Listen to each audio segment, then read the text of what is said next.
কি গো মা, হ্যাঁ, বৃষ্টি বলো। তো হচ্ছে বাইরে প্রচুর। হ্যাঁ, প্রচুর বৃষ্টি। তো কি রান্না করলে? প্রচুর বৃষ্টি হয়েছে। এই যে ভাত আর এই কুমড়ো ফুলের বড়া।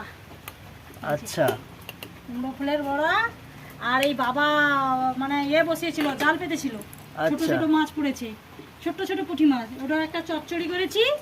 আচ্ছা আর করেছি, দেখাচ্ছি দাঁড়াও, এই যে শশার ঘন্ট, বাগানের শশা, আচ্ছা শশার ঘন্ট আর ইলিশ বেগুন করেছি কালো জিরা দিয়ে, ইলিশ বাহ। বেগুন।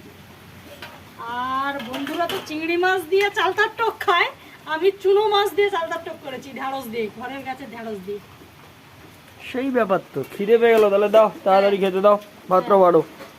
এই যে ভাত বাড়ছি, বেলাও হয়ে গেছে, বৃষ্টি ঝড় হচ্ছে, ঠান্ডার বাজারে তাড়াতাড়ি খাওয়াটাই বেটার।